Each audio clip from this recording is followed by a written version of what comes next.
Before you grab your board and charge the waves, let's go over some surf safety basics that every beginner needs. These will help you stay safe, keep others safe, and prevent you from featuring on Kooks Land.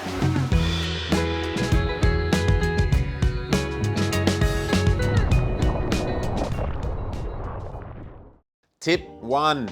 Know your board and know what to avoid on your surfboard. Every board has a nose, tail, fins, leg rope, as well as your leg rope string. Very important that you avoid your fins at all costs.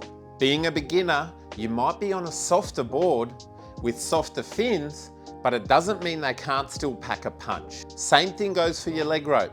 Never ever carry your board by your leg rope. If it wraps around your arm or your hand, it can cause some serious pain and some permanent damage. Lastly, you can never carry your board with your leg rope string. I'm going to give you a magic trick as an example. This is what might happen. Pretty impressive stuff, right? Tip number 2, board control and awareness of other surfers in the water. Your board, your responsibility. If you let it go, it becomes a 7-foot flying missile with fins.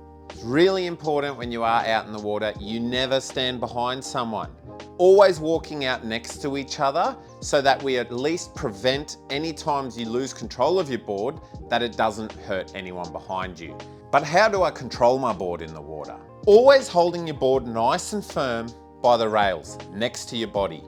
I personally prefer to hold it up at the nose, and I know some people tend to hold it with a hand on the tail pad, a hand in the middle of the board, so that when a wave approaches, they apply pressure on their backhand and the board goes up and over the waves.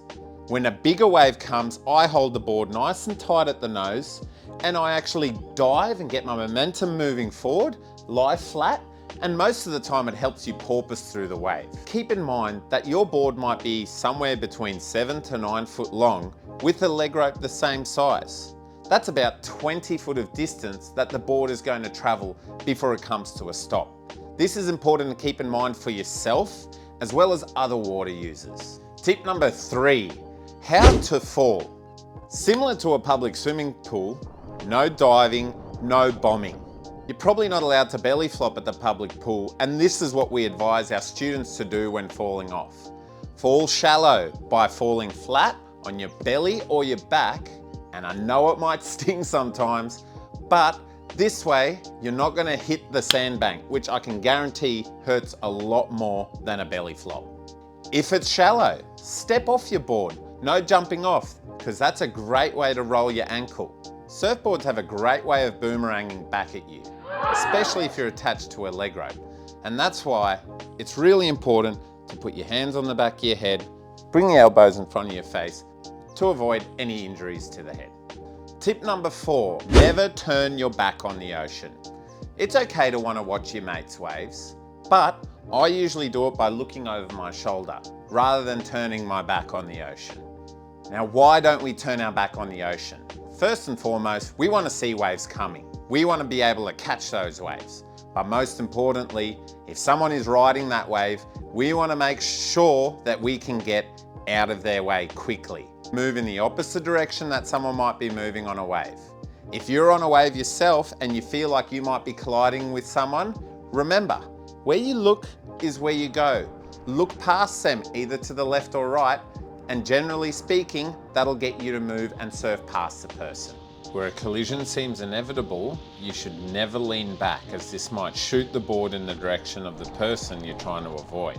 What you should do is step off the side of your board into the water while landing with your arms on your board to come to a complete stop. Tip number 5, know your limits. There's no point in chasing the next cyclone when you've just started your surfing journey.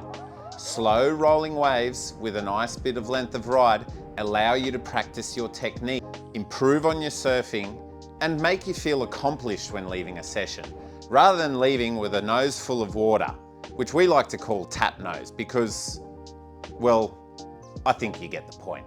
Following on that topic, whenever you go to a new beach, make sure you're aware of everything that might be around on that beach. some submerged rocks, shipwrecks, rock walls, rips, sweeps, I can go on. Most beaches have some good information online for surfing these days and can really pinpoint what you should and shouldn't be looking out for. For example, Kirra has a bunch of rocks. I'll only ever take my students near to the rocks if I know that they're capable, or if the sweeps and conditions are suitable for the level of my students. Figure out where the dangers lie, whether you Google it or ask the local lifeguards or surfers, and this way you'll prevent any nasty surprises from happening in the surf. Tip number 6, stay calm. Nothing ever good happens from panicking. Deep breaths, slow thoughts lead to better decision making and better outcomes. You also can't hold your breath as long if you're panicking. There's always someone in the water who's willing to help. And that's why it's also very important to always surf with a buddy. If something goes wrong when you're starting off, you need someone that you can lean on to help you out, and vice versa. Keep these basics in mind. Don't grab your board by the wrong part. Don't walk behind anyone. Don't turn your board into a missile. Keep your eyes on the ocean, stay calm, and also make sure to fall off the correct way. If you follow these basic steps, you might actually see some improvement and you'll ultimately enjoy your experience in the ocean. Thanks for watching.